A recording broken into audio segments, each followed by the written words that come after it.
Hanya Ibu Ruth Julia, oh Rabaya Shantara. Saya mempersilakan Ibu Ruth tampil dalam doa dan firman Tuhan. Tuhan, kami sungguh mengucap syukur. Malam ini kami percaya ada hadirat-Mu di tengah-tengah kami. Berbicara buat kami Tuhan, firman-Mu menjadi kekuatan. Kami terima dengan ucapan syukur dalam nama Yesus. Amin. Puji Tuhan, Shalom Bapak Ibu. Apakah suara saya cukup jelas? Ya, saya mohon maaf kalau mungkin nanti takutnya ada sendat-sendat ya, karena beberapa hari ini di Perth terjadi badai, jadi sinyal itu terpengaruh, saudara. Tetapi saya tetap percaya bahwa kita selama kita sungguh-sungguh menghampiri Tuhan, kita akan mengalami perjumpaan, dan perjumpaan dengan Tuhan akan membawa mujizat. Amin Bapak Ibu. Tadi sempat saya tutup video karena tiba-tiba ketika kita tadi menyembah, saya merasakan hadirat Tuhan luar biasa. Nah, saya kadang-kadang ngalamin seperti itu Bapak Ibu, pas lagi menyembah, tahu-tahu ada sesuatu vision atau satu penglihatan, dan tiba-tiba saya diingatkan Tuhan pada waktu Tuhan mengizinkan saya pelayanan di Belanda, saudara. Kemudian satu kali saya setelah pulang dari jalan-jalan, tuan rumah mengajak saya keliling Amsterdam. Kemudian saya diperlihatkan tentang salah satu tempat yang menjadi ikon dari Amsterdam, yaitu yang namanya Red Light, yang tidak lain merupakan tempat pelacuran. Dan ketika saya pulang dari jalan-jalan itu, saya masuk ke kamar, baru balik badan setelah tutup pintu, saya dikagetkan dengan penglihatan melihat seorang sosok roh yang lagi duduk di kasur, sosok wanita berpakaian putih, bermata merah, berambut ular, dan dengan muka yang menakutkan. Yang saya tahu bahwa itu adalah penguasa dari Red Light. Singkat cerita, saya waktu itu disuruh Tuhan, secara manusia saya sangat ketakutan, terus kemudian saya disuruh Tuhan untuk melakukan sesuatu, dan dari situ saya belajar banyak bagaimana cara mengusir roh yang efektif, mengusir setan yang paling efektif ya. Saya pada waktu tengking, itu roh malah ketawa, malah enggak pergi. Jadi saya pikir dengan tengking dia akan minggat gitu ya, ternyata dia enggak takut sama sekali. Saya sampai mikir gini, saya ini dosa apa ya kok roh setan ini enggak takut. Nah, tiba-tiba pada waktu tadi itu kita menyembah, tahu-tahu saya di tengah penyembahan saya melihat sebuah spirit. Nah, tadi saya langsung mengontak teman pendoa yang juga dikaruniai Tuhan punya talenta karunia untuk mimpi dan penglihatan. Jadi saya sampaikan ke dia, kenapa kok aku muncul penglihatan seperti ini. Jadi tadi sempat kami memerangin sebentar ketika kita penyembahan. Saya mau sharing pada Bapak Ibu malam ini sesuatu yang penting sekali, yang simple ya saudara. Pada waktu saya sempat pelayanan di Indonesia selama 1 bulan lebih, saya itu ketemu dengan banyak sekali jemaat yang konseling, dan kebanyakan 90% konselingnya itu soal finansial atau pekerjaan. Dan beberapa pengusaha itu sempat cerita gini loh, bahwa kondisi banyak orang, saya nggak bilang semua, tapi banyak orang di Indo itu lagi susah. Karena sekarang ini terjadi inflasi, harga-harga naik. Kemudian pertanyaan-pertanyaan mereka itu hampir sama semua, rata-rata seputar pekerjaan. Mereka itu tanya gini, Bu, enaknya kerja, saya harus kerja kayak apa? Kebanyakan tanyanya seperti itu, karena Ada yang mereka itu tadinya punya usaha, terus kemudian hancur, gulung tikar, terus dikejar tanggungan, nggak nututi bunga bank, sedangkan ada juga sementara yang lain, pekerjaan yang mereka lakukan, itu betul-betul mepet-mepet sehingga kayak nggak cukup untuk mengejar perputaran duit, juga mengejar untuk tanggungan, untuk cicilan bunga bank, dan sebagainya. Sehingga pertanyaan mereka rata-rata seputar pekerjaan itu mirip, yaitu kerja apa yang harus kita lakukan soal kerjaan. Sebetulnya Bapak Ibu, teman-teman di PD Raja Wali ini juga tahu bahwa selama 2 tahun setengah ketika saya terkunci di Australia, sebetulnya pertanyaan-pertanyaan yang mereka ajukan saya nggak bisa jawab. Karena apa? Lah 2 tahun setengah sendiri saya nggak kerja. Bagaimana saya bisa jawab ketika mereka tanya enaknya kerja apa gitu kan? Kalau kalau saya tahu enak kerja apa dan 2 tahun setengah kan nggak nganggur, saudara ya. 2 tahun setengah nganggur, nggak kerja. Terus ya bukan karena males. 1 tahun pertama, 1 tahun lebih karena visa yang kami punya tidak mengizinkan kami untuk kerja. Saya nggak berani ya untuk kerja secara ilegal, terus terima gaji di bawah tangan. Saya takut Bapak Ibu, karena saya dulu tuh punya perjanjian sama Tuhan. Tuhan, kalau saya tuh melenceng dari jalan Tuhan, keplaken, saya bilang begitu. Tampar saya. Kalau ditampar belum sadar, tarik rambut saya. Kalau rambut saya ditarik belum sadar juga, tendang saya. Kalau saya ditendang masih belum sadar, geret saya. Tapi kalau belum sadar juga, empat-empatnya gabungkan Tuhan sampai saya kembali ke jalan Tuhan yang benar. Sebab kalau Tuhan membiarkan saya hidup di dalam dosa, lalu tiba-tiba sesuatu terjadi dan saya mati, maka ketika saya menghadap Tuhan, Tuhan akan bilang begini, nyala kamu, aku tidak kenal kamu. Makanya saya punya satu permohonan di awal-awal saya bertobat, Tuhan tolong, kalau saya tuh melenceng dan saya tuh tidak kerasa, terus ditegur tidak kerasa, masih bandel, masih keras, bebal, tolong pakai cara keras ke saya, ditampar, ditendang, digeret, dan dipaksa pokoknya. Bahkan yang saya terakhir bilang gini, kalau keempat-empatnya digabungkan masih juga Ruth ini belum bertobat, masih bebal juga, Tuhan bawa saya pulang segera. Sebab apa? Daripada saya dibiarkan hidup tapi melenceng dari jalan Tuhan, ujung-ujungnya ya saya masuk neraka. Jadi lebih baik Tuhan itu dalam tanda kutip itu menegur saya dengan keras, tapi saya itu diajar sebagai seorang anak dan kembali ke jalan yang Tuhan mau. Itu doa saya Bapak Ibu. Jadi makanya selama 2 tahun setengah ini nggak bisa kerja karena saya nggak berani kerja di bawah tangan. Walaupun saya tahu ada orang-orang di sini yang selama beberapa tahun ini ya lolos juga gitu loh. Aman-aman saja kerja di bawah tangan, jadi kerja secara ilegal, tapi saya tidak berani karena perjanjian yang pernah saya buat, dan biasanya kalau saya nekat, saya akan mengalami perlakuan yang keras dari Tuhan di militer.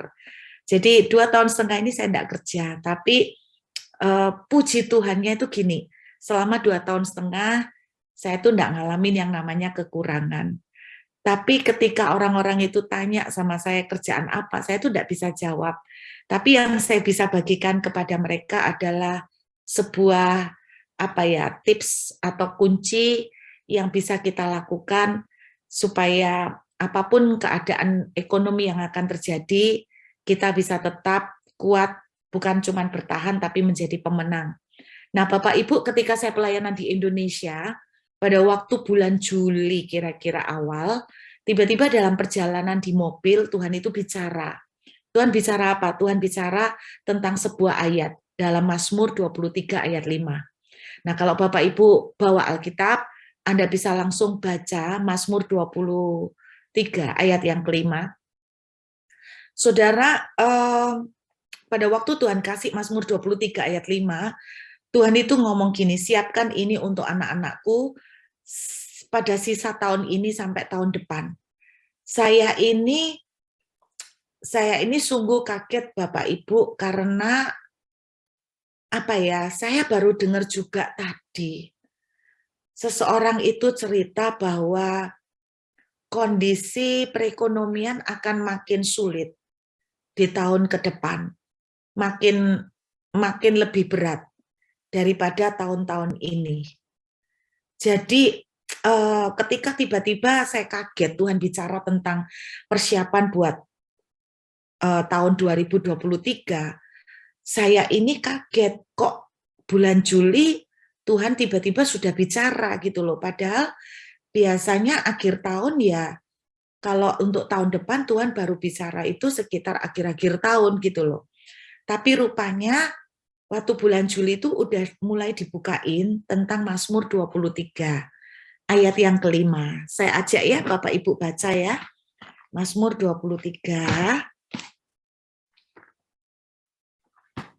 ayat yang kelima.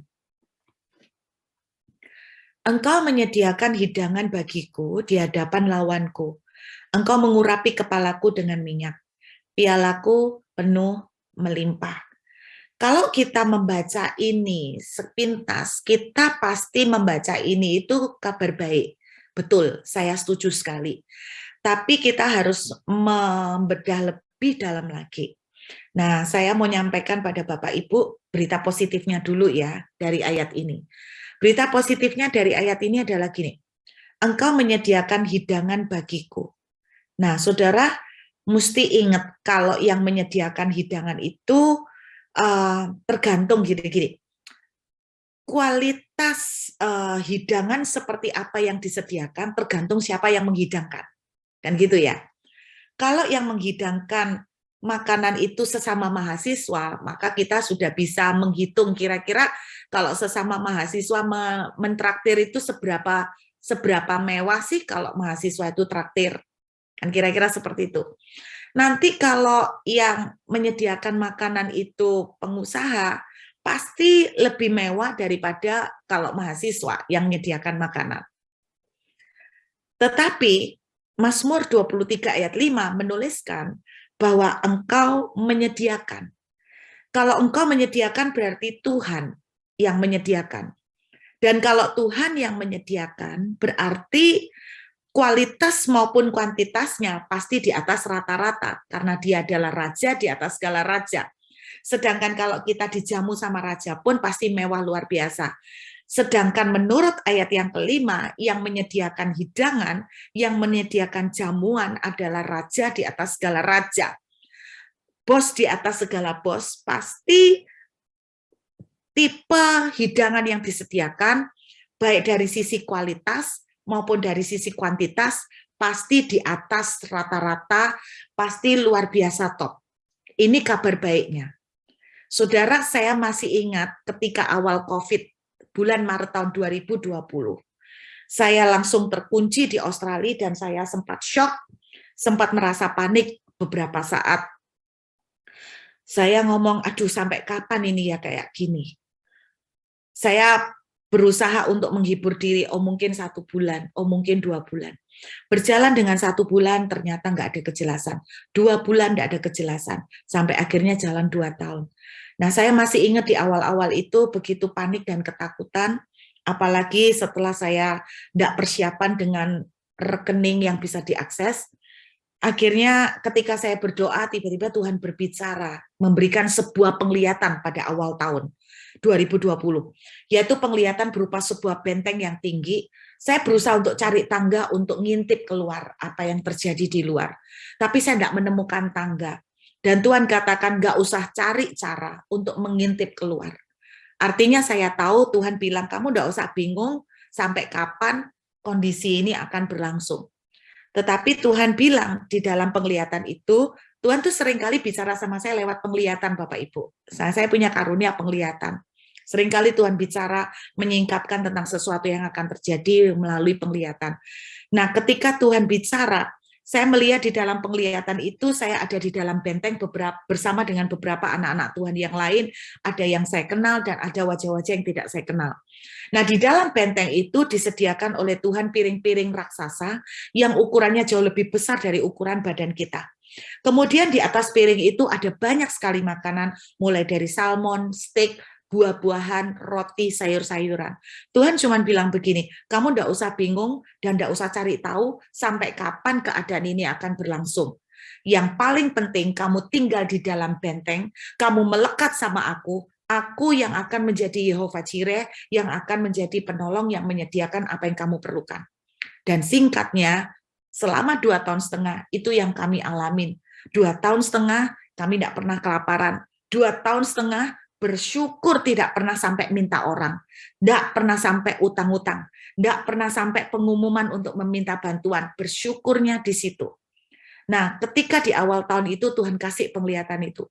Nah, bulan Juli yang lalu ketika di kendaraan, di mobil, Tuhan bilang, Mazmur 23 ayat 5, saya tahu betul ada sesuatu, saya merasakan ada sesuatu yang akan terjadi di hari-hari ke depan. Saya tidak tahu seberapa beratnya, seberapa sulitnya. Saya berharap bahwa kalau 2,5 tahun kita bisa lewati, saya yakin hari-hari ke depan pun anak-anak Tuhan akan tetap seperti Raja Wali. Amin, saudara, yang mengatasi badai ya, yang terbang di atas badai. Nah, ketika Tuhan bicara, engkau menyediakan hidangan. Sekali lagi Tuhan mengingatkan seperti apa yang terjadi di awal tahun 2020, bahwa di tengah kondisi-kondisi yang tidak gampang, Tuhan menyediakan untuk anak-anaknya. Tidak semua. Kenapa tidak semua? Karena tidak semuanya meresponi dengan tepat. Tetapi ada anak-anak yang meresponi dengan tepat. Kita akan menikmati ayat 5. Engkau menyediakan hidangan. Itu berita gembiranya itu. Tuhan yang akan menjadi Yehova Jireh. Tuhan yang akan menjadi penyediaan buat kita luar biasa. Bahkan melimpah jumlahnya. Lalu Alkitab menuliskan, engkau mengurapi kepalaku dengan minyak. Tradisi mengurapi kepala dengan minyak itu tradisi Timur Tengah. Kalau orang mau ke pesta, tidak diurapi kepalanya dengan minyak, itu tidak hormat sama yang punya pesta. Kalau Alkitab menuliskan, engkau mengurapi kepalaku dengan minyak, berarti sebuah janji. Tuhan akan membawa kita ke pesta-pesta. Berarti ada pesta-pesta yang akan dibikin oleh Tuhan buat anak-anaknya. Ayat selanjutnya, kalimat selanjutnya dituliskan, pialaku penuh melimpah. Tuhan ingatkan tentang peristiwa pernikahan di Kana, bahwa ketika Yesus menyediakan anggur, Alkitab menceritakan bahwa anggur yang dikeluarkan makin terakhir, itu makin baik kualitasnya. Yang saya tangkap, hari-hari ke depan, mau pengusaha ngomong, sekarang ini banyak orang lagi susah, Bu. Sekarang ini banyak orang makin sulit. Saya tidak tahu apakah ini bisa bertahan. Yang saya khawatirkan puncak-puncaknya adalah bulan Desember. Itu beberapa pengusaha ngomong seperti itu dari prediksi mata pengusaha. Saya tidak tahu itu benar atau tidak dari prediksi mata pengusaha, tapi saya mau belajar kita tetap memegang firman Tuhan. Karena janji Tuhan itu tidak pernah gagal. Kalau Tuhan bilang Yehova Jireh, Tuhan akan memelihara. Kalau Tuhan bilang kamu tidak akan kelaparan, kita tidak akan kelaparan. Amin Bapak Ibu. Kalau Tuhan bilang aku akan memberikan makan, Tuhan akan menyediakan makan.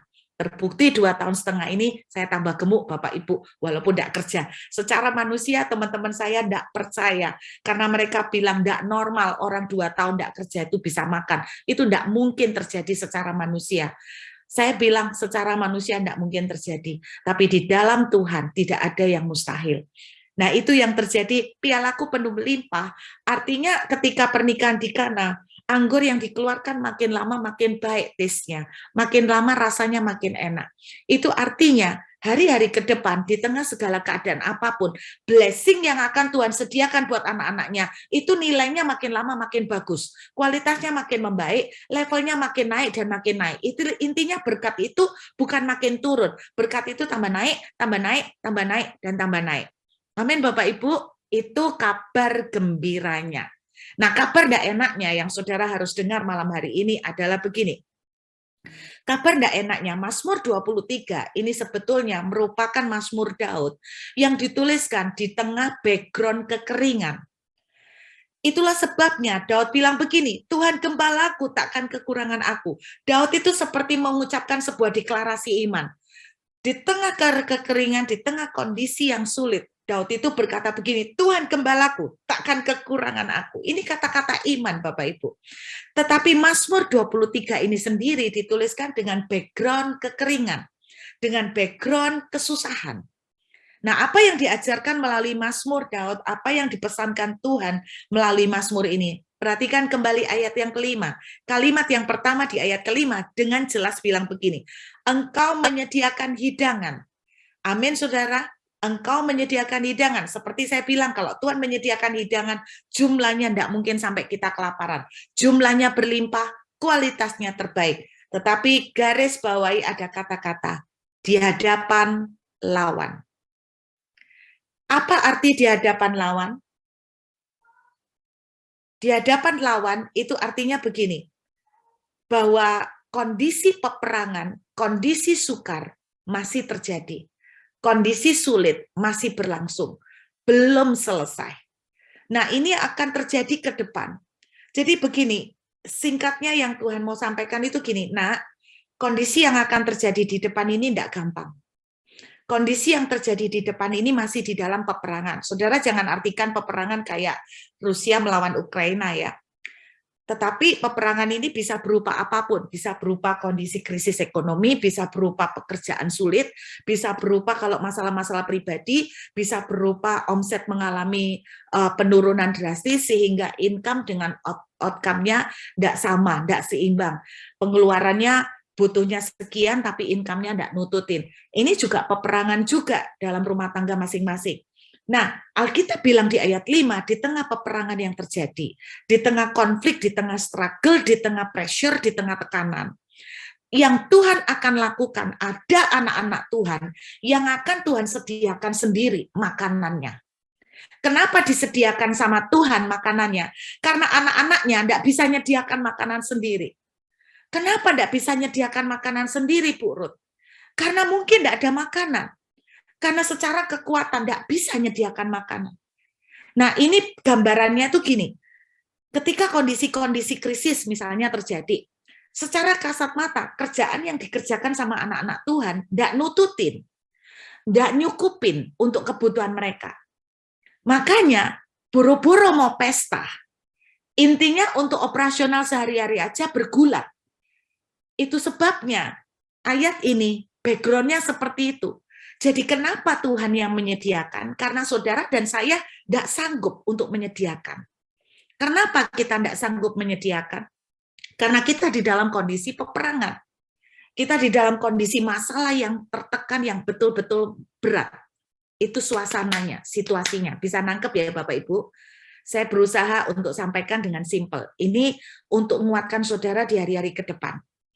Nah, dengar baik-baik, kenapa tidak bisa mengurapi kepala dengan minyak untuk pesta? Karena kita tidak ada minyak. Nah, di Alkitab, minyak itu juga bicara tentang money. Karena di dalam perjanjian lama, di tengah dunia Timur Tengah, minyak itu seringkali disebut sebagai black gold, emas hitam.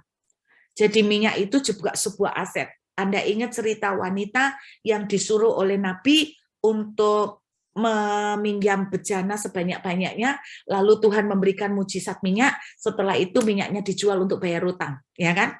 Minyak itu juga bicara tentang aset, minyak itu juga bicara tentang modal, minyak itu juga bicara tentang harta, uang. Jadi Alkitab menuliskan, engkau mengurapi kepalaku dengan minyak. Kenapa? Karena saudara dan saya tidak mampu, tidak punya minyak, tidak cukup. Minyaknya itu dipakai untuk operasional rumah tangga, buru-buru untuk ngurapi kepala. Sayang buang-buang. Jadi mepet sekali. Jadi ini kondisi yang terjadi di hari-hari ke depan. Nah, terus peristiwa pialaku penuh melimpah. Kita jangan lupa, peristiwa pernikahan di Kana, memang Tuhan menyediakan anggur. Makin lama kualitasnya makin baik. Tetapi sebelum itu terjadi, ada sebuah peristiwa yang mengancam juga. Apa? Tuan rumah terancam kehabisan anggur dan terancam malu. Karena pada zaman itu, kalau seorang yang bikin pesta tidak bisa menyediakan makanan dan minuman yang cukup, maka itu betul-betul akan memalukan. Tetapi ini yang Tuhan bilang, engkau tidak akan sampai malu. Engkau tidak akan dipermalukan. Sebab aku akan menyediakan tepat pada waktunya. Engkau tidak akan sampai kehilangan harga diri.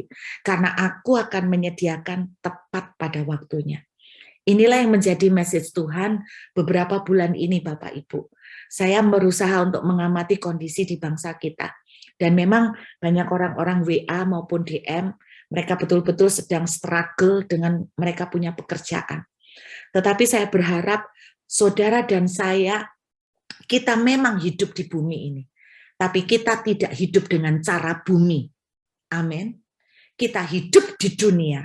Tapi kita tidak hidup dengan cara dunia. Kita hidup dengan cara surga. Cara surga tidak ada inflasi. Cara surga tidak ada krismon. Di bumi, di dunia ada krismon dan inflasi. Tapi di surga tidak ada krismon dan tidak ada inflasi. Amin Bapak Ibu. Nah, apa yang saya bagikan kepada jemaat? Ketika mereka tanya, saya harus kerja apa? Saya nggak punya jawaban spesifik pekerjaan apa. Tapi saya cuma bisa sharing apa yang selama 2,5 tahun ini, dalam tanda kutip meloloskan kami. Meloloskan kami sehingga kami itu nggak sampai utang, nggak sampai minta, nggak sampai ngemis, nggak sampai istilahnya kekurangan. Ini yang saya mau bagikan pada Bapak Ibu, buka Mazmur 34. Kita lihat ayat yang ke-10 dan ayat yang ke-11. Mazmur 34. Mazmur 34.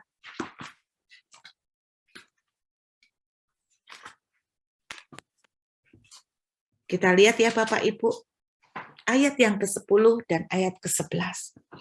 Takutlah akan Tuhan, hai orang-orangnya yang kudus, sebab tidak berkekurangan orang yang takut akan Dia.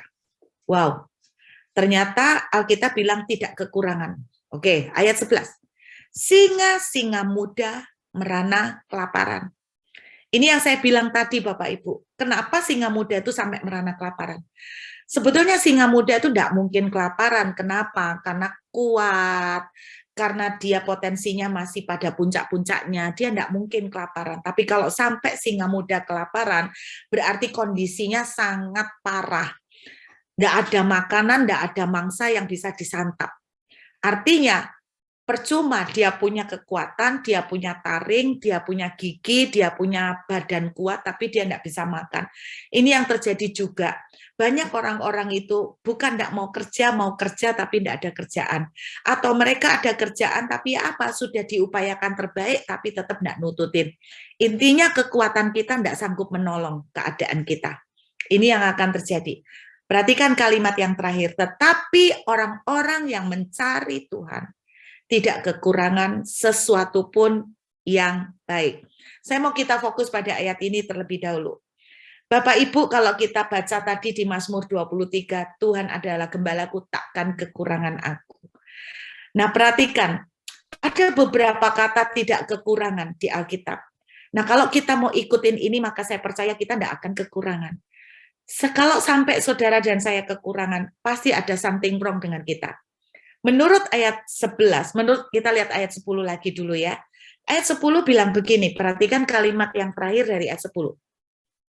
Tidak berkekurangan. Siapa yang tidak berkekurangan? Orang yang takut akan Dia.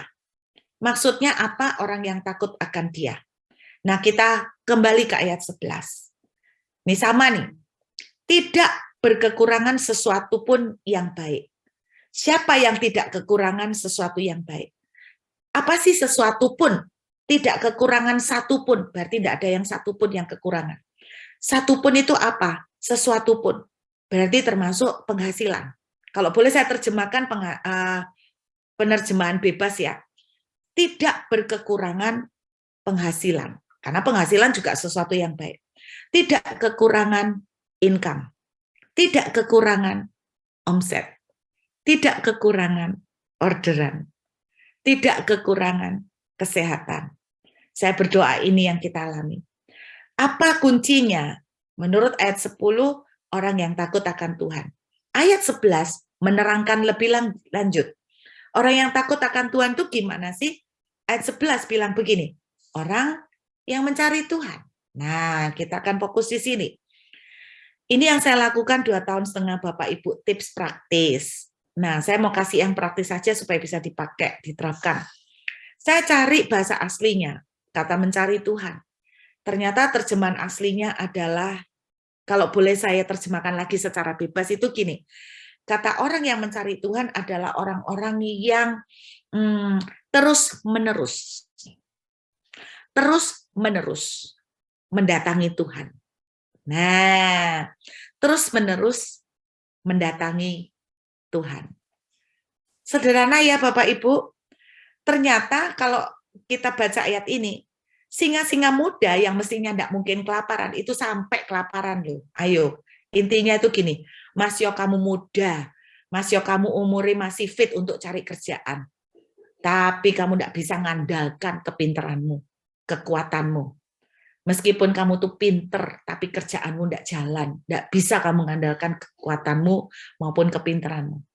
Nah, tapi Tuhan bilang begini, orang, kalau singa muda merana kelaparan, orang yang tidak pernah berhenti, terus-menerus mendatangi Tuhan, tidak akan kekurangan sesuatu yang baik. Intinya Tuhan bilang begini, tidak peduli kamu hebat, tidak peduli kamu punya pengalaman kerja bertahun-tahun, tidak peduli kamu pinter manajemen, tidak peduli kamu pandai strategi marketing. Ada satu titik akan terjadi bahwa kepintaran kamu, pekerjaan kamu, tabunganmu, warisanmu yang Mbok andalkan tidak bisa nolong kamu. Itu maksudnya singa muda merana kelaparan. Tetapi ini jaminan orang yang terus-menerus mendatangi Tuhan tidak akan kekurangan suatu yang baik. Maksudnya gimana terus-menerus? Nah, orang Kristen itu gimana ya Bapak Ibu ya? Saya tuh ketemu banyak orang, intinya itu gini, mereka datang ke Tuhan itu pas lagi mepet-mepet, itu puasa sama jeritnya sama Tuhan itu parah. Jeritnya itu gigi 5 gitu kan. Pada waktu kepepet itu baru jerit gigi 5. Itu gimana ya? Bisa ditolong enggak, Bu? Bisa, tapi intinya kayak orang naik mobil tiba-tiba langsung enggak pakai gigi 1 langsung masuk gigi 5 itu ya apa loh jadi nih. Jadi enggak nututi gitu loh, enggak nututi bisa malah mati mesinnya, bisa enggak karuan. Jadi ketika saudara itu datang sama Tuhan, pada waktu langsung gigi 5, itu udah enggak nututin gitu loh. Gak keburu, istilahnya terlalu mepet. Tapi kalau hari-hari seperti begini, ketika saudara belum punya masalah, kita itu konsisten untuk datangi Tuhan. Suka enggak suka, males enggak males, kita tetap belajar nyembah. Dapat enggak dapat, tetap baca Alkitab. Ngerti enggak ngerti, dilahap aja. Merasakan bulu kuduk berdiri ataupun enggak, merasakan mood ataupun enggak, lagi sumpek ataupun lagi seneng, paksa tangan kita untuk diangkat untuk nyembah Tuhan. Paksa diri kita untuk masuk di dalam penyembahan. Nah, di ayat 10 tadi, saya menemukan satu terjemahan bahasa Inggris yang luar biasa. Worship God if you want the best. Worship open doors to all his goodness. Ayat 10 ini diterjemahkan di bahasa Indonesia, takutlah akan Tuhan orangnya yang kudus. Ternyata ada terjemahan Inggrisnya bunyinya begini. Worship God if you want the best. Sembahlah Tuhan kalau kamu mau mendapatkan yang terbaik. Worship open doors to all his goodness.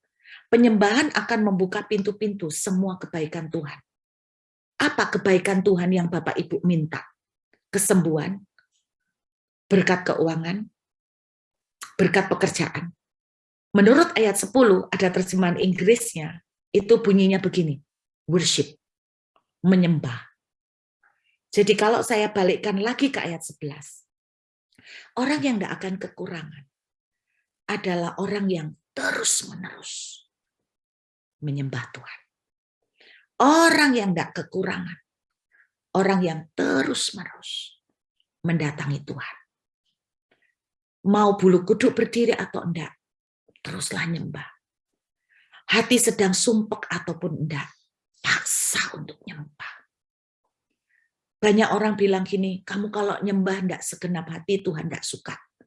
Siapa yang bilang? Anda ingat enggak? Satu kali Tuhan membukakan ke saya. Bagaimana beberapa orang di Alkitab ketika menyembah Tuhan. Mereka tuh menyembah dalam kondisi tertekan. Contohnya Paulus dan Silas di penjara. Tangan dan kaki terbelenggu. Lagi sumpek di penjara. Tapi tetap berusaha nyembah. Siapa yang bilang kalau orang sumpek nyembah, Tuhan tidak peduli. Tuhan tidak perhitungkan. Ayatnya bilang begini, orang yang menabur dengan mencucurkan air mata. Kalau orang nabur dengan mencucurkan air mata, berarti naburnya kan berat.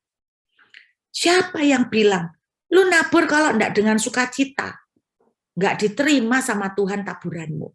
Loh, Mazmur lo bilang, orang yang menabur dengan cucuran air mata, berarti naburnya itu berat. Pasti pulang dengan sorak-sorai sambil membawa berkas-berkasnya.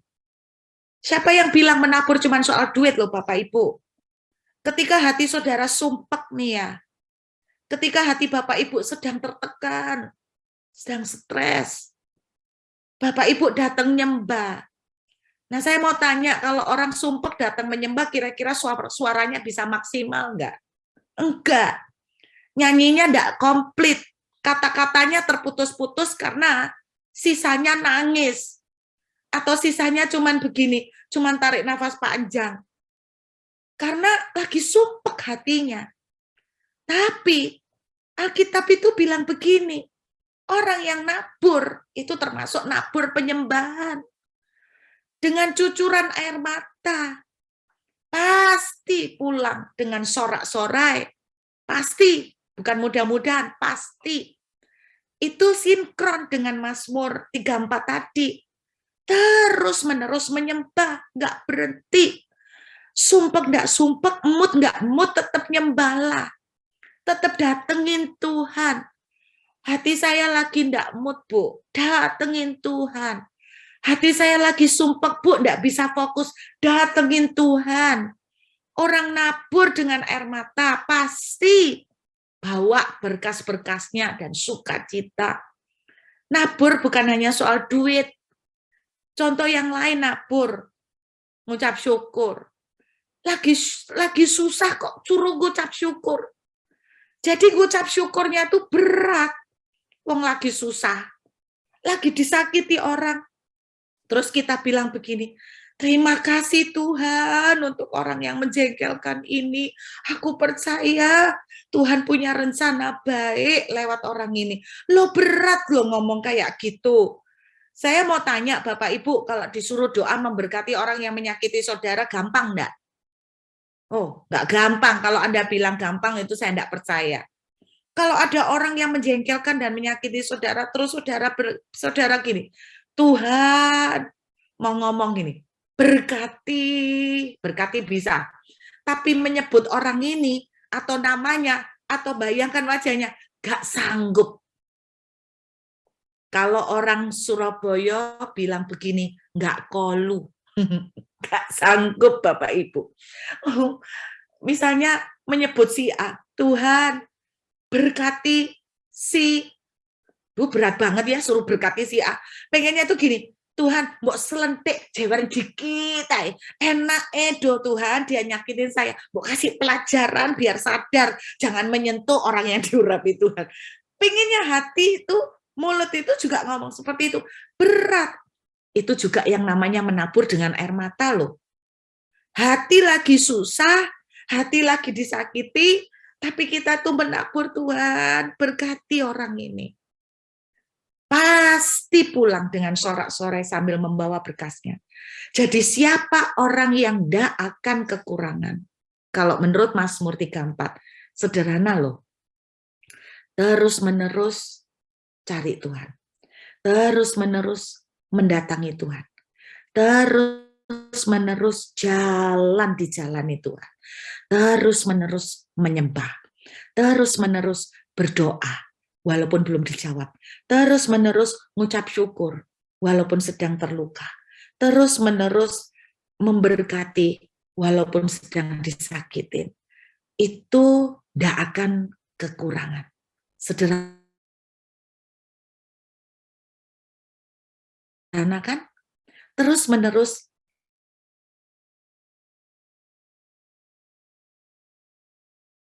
deklarasi walaupun belum melihat perubahan. Nah, tadi akan berdoa buat seseorang operasi cuci darah. Saya mau mengencourage, belum melihat kesembuhan, deklarasikan darah Yesus sudah dicurahkan. Darah Yesus itu tidak ada penyakit. Darah Yesus tidak ada cacatnya. Darah Yesus perfect. Darah Yesus sempurna. Itulah nanti kita akan melakukan perjamuan kudus yang dipimpin oleh Pak David.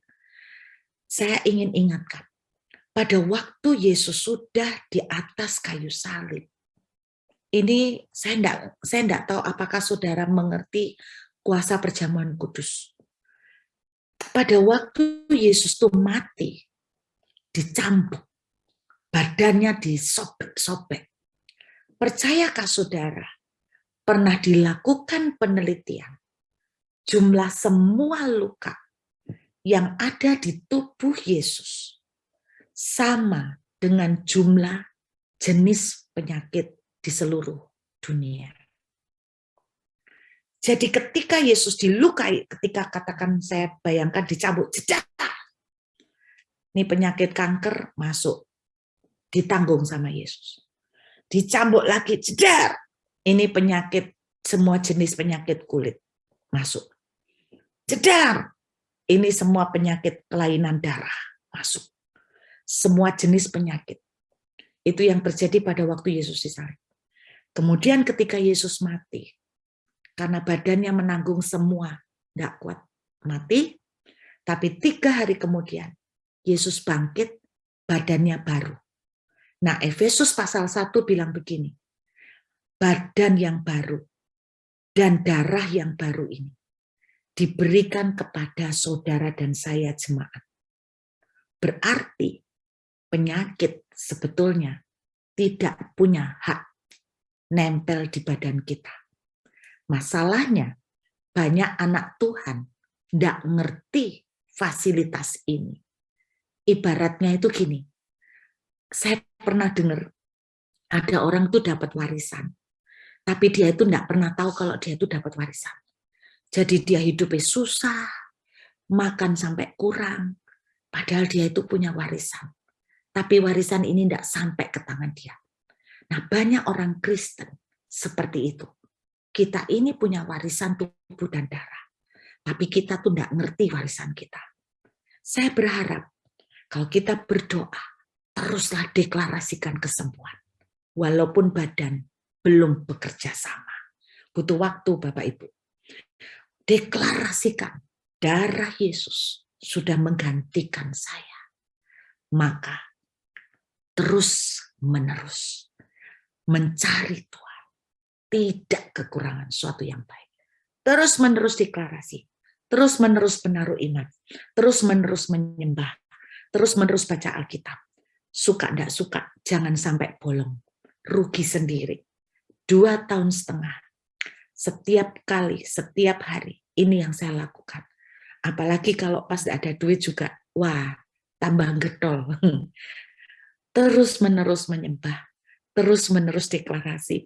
Oh Bapak Ibu, saya terus-terusan deklarasi Bapak Ibu, ketika sudah hitung-hitungan, di atas hitung-hitungan kok gak nutut ya, duit yang ada sisanya dengan beberapa hari, kok rasanya ini cuma 1-2 hari. Oh, saya terus-menerus deklarasi. Saya terus-menerus menyembah. Saya deklarasi, saya katakan begini, kemurahan-Mu mengelilingi aku. Kemana aku berjalan, aku akan berjumpa dengan kemurahan Tuhan. Anak orang benar tidak akan meminta-minta. Semua ayat yang aku ingat, saya jeplakkan semua, Bapak Ibu. Saya perkatakan semua. Kalau boleh saya katakan, Tiap hari mulut saya tuh capek Bapak Ibu. Bukan capek karena khotbah. Dari pagi sampai malam seringkali komat kamit. Seringkali komat kamit deklarasi. Serius Bapak Ibu. Loh Bu Ruth kok komat kamit? Loh Yosua 1 ayat 8, saudara tahu enggak itu artinya? Janganlah engkau lupa memperkatakan kitab Taurat ini, tetapi renungkan siang dan malam. Kata memperkatakan salah satu bahasa aslinya adalah komat kamit. Lo enggak percaya Bapak Ibu? Bahasa Indonesianya, bahasa Inggrisnya itu murmuring.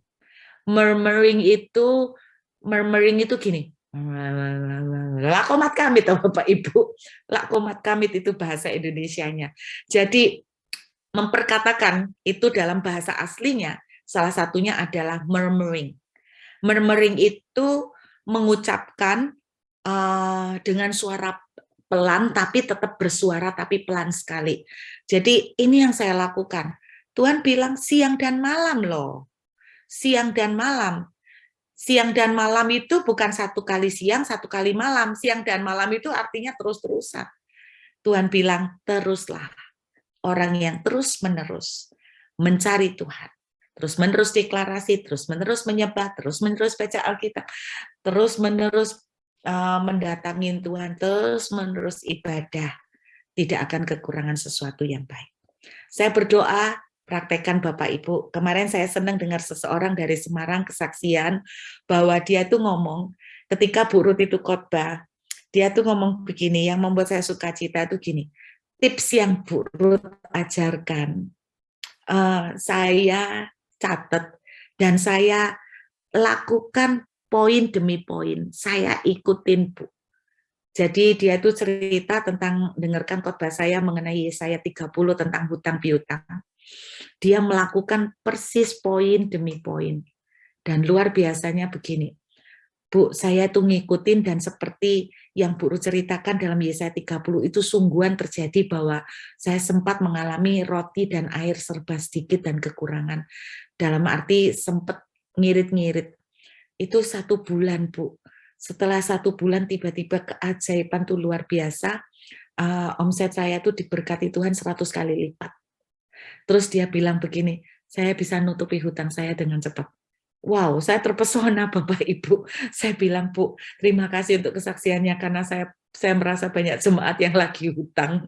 Saya bilang mereka perlu pendengar. Sebetulnya di Alkitab itu ada semua Bapak Ibu, cuman kita itu enggak mau nurut. Kalau kita nurut, kita akan melihat mujizat dan berkat. Nah, apa yang saya bagikan malam ini simple. Yaitu apa? Terus-meneruslah. Terus-meneruslah menyembah, terus-meneruslah deklarasi, terus-meneruslah perjamuan kudus, terus-meneruslah baca Alkitab, terus-meneruslah mendatangin Tuhan. Engkau tidak akan kekurangan sesuatu yang baik. Yuk,